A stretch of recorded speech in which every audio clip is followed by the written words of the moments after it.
ಸನ್ಮಾನ್ಯ ಅಧ್ಯಕ್ಷರೇ, ತಾವು ಅಜೆಂಡಾದಲ್ಲಿ ಪ್ರಶ್ನೋತ್ತರ ಅಂತ ಹೇಳಿದಿರ. ಇವತ್ತು ಪ್ರಶ್ನೋತ್ತರ ನಾವು BSc ಮಾತಾಡಿದ ಪ್ರಕಾರ ಉತ್ತರ ಕರ್ನಾಟಕದ ಚರ್ಚೆಯನ್ನ ಸೋಮವಾರದಿಂದ ಪ್ರಾರಂಭ ಮಾಡಬೇಕು ಅಂತ ಹೇಳಿದ್ದೀರಾ.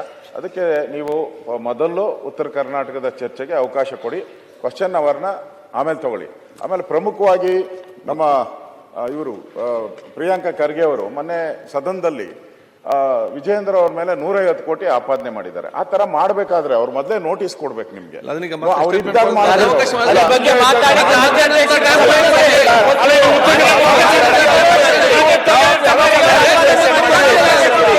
ಸದನದ ಚರ್ಚೆಯಲ್ಲಿ ಮಾತಾಡುವ ವಿಚಾರ ಮಾತಾಡಿದ್ದಾರೆ. ಚರ್ಚೆ ಮಾಡೋ ಸಂದರ್ಭದಲ್ಲಿ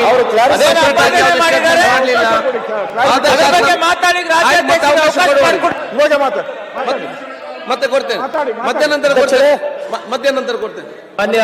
ಉತ್ತರ ಕರ್ನಾಟಕ ಚರ್ಚೆ ಅವಕಾಶ. ಮಾನ್ಯ ಮುಖ್ಯಮಂತ್ರಿಗೆ ಪ್ರಿಯಾಂಕಾ ಖರ್ಗೆ ಅವರಿಗೆ ಬಹಳ ಸಂತೋಷ ಇದೆ. ವಿರೋಧ ಪಕ್ಷದ ನಾಯಕರಿಗೆ ಗಮನ ಹೇಳ್ತೀನಿ. ನಾನು ಅಲೇಜ್ ಮಾಡಿದ್ದೀನಿ ಅಂತ ಹೇಳಿದ್ರು, ನಾನು ಅಲೇಜ್ ಮಾಡಿಲ್ಲ. ಪತ್ರಿಕೆನಲ್ಲಿ ಏನ್ ಬಂದಿತ್ತು ಅದನ್ನೇ ಉಲ್ಲೇಖಿಸಿ ಹೇಳಿರೋದು. ಅವರಿಗೆ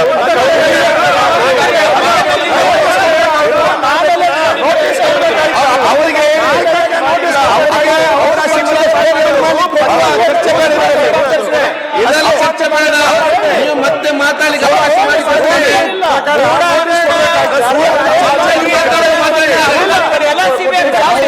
ಚರ್ಚೆಯಲ್ಲಿ ಮಾತಾಡೋಕೆ ಮಾತಾಡಿದ್ದಾರೆ.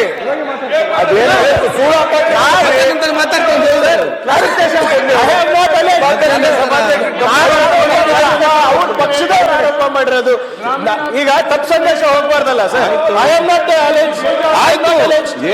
ಅವರು ರೂಲ್ ಪ್ರಕಾರ ಏನ್ ಹೇಳಿದ್ರು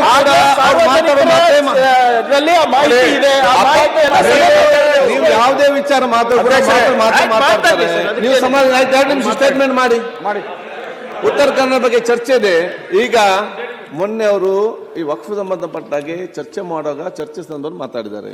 ನಿಮ್ಮ ಕ್ಲಾರಿಫಿಕೇಶನ್ ಟೈಮ್ ಕೇಳಿದ್ರೆ ಕೊಡ್ತೇನೆ ಅಂತ ಹೇಳಿದ್ದೇನೆ. ಅದಕ್ಕೆ ಈಗ ನೀವು ಮಧ್ಯಾಹ್ನ ನಂತರ ಕೇಳಿ ಆಯ್ತು, ಈಗ ಬೇಕಾಗಿ ಕೊಡುವ, ಮತ್ತು ಆದಷ್ಟು ಅದು ಚರ್ಚೆ ಅಂತ ತಗೊಂಡು ಹೋಗೋದು ಬೇಡ. ಅವ್ರು ಕ್ಲಾರಿಫಿಕೇಶನ್ ಕೊಡಲಿ. ಮತ್ತೆ ಉತ್ತರ ಕರ್ನಾಟಕ ಬಗ್ಗೆ ಚರ್ಚೆ ಮಾಡಲಿಕ್ಕೆ ನೆಕ್ಸ್ಟ್ ಅವಕಾಶ ಇದೆ. First time as in first chance. Thank you ಅಧ್ಯಕ್ಷ. ಸೀನಿಯರ್ ಫಸ್ಟ್ ಟೈಮ್ ಅಸ್ ಇವತ್ತು ಮಧ್ಯಾಹ್ನ ನಂತರ ಕೊಡಿ ಸೀನಿಯರ್. ಅದರ ಮುಂಚೆ ಒಂದು ಸೆಕೆಂಡ್, 2 ಪೇಪರ್ ಲೇ ಇದೆ. ಈಗ ವರದಿಯನ್ನು ಒಪ್ಪಿಸುವುದು KY ನಂಜೇಗೌಡರು. ಕರ್ನಾಟಕ ವಿಧಾನಸಭೆ ಸರ್ಕಾರಿ ಭರವಸೆಗಳ ಸಮಿತಿಯ 23-24ನೇ ಸಾಲಿನ 3ನೇ ವರದಿಯನ್ನು ಸದನದಲ್ಲಿ ಮಂಡಿಸುತ್ತಿದ್ದೇನೆ.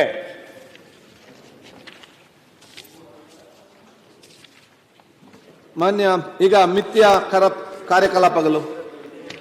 ಮಾನ್ಯ ಅಧ್ಯಕ್ಷರೇ, 2024-25ನೇ ಸಾಲಿನ 2ನೇ ಕಂತಿನ ಪೂರಕ ಅಂದಾಜುಗಳನ್ನು ಬೇಡಿಕೆಗಳನ್ನು ತಮ್ಮ ಅನುಮತಿಯೊಂದಿಗೆ ಸದನಕ್ಕೆ ಮಂಡಿಸುತ್ತಿದ್ದೇನೆ. ಓಕೆ.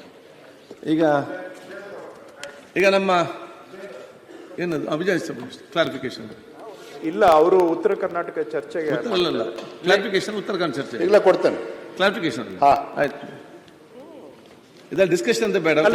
ತಮ್ಮ ತೀರ್ಮಾನ, ನಮ್ದೇನು ಅಲ್ಲ, ಇದು ಉತ್ತರ ಕರ್ನಾಟಕ 15 ನಿಮಿಷ ಬೇಕಾಗ್ತದೆ ಸಭಾಧ್ಯಕ್ಷರು. ಆದಷ್ಟು ಬೇಗ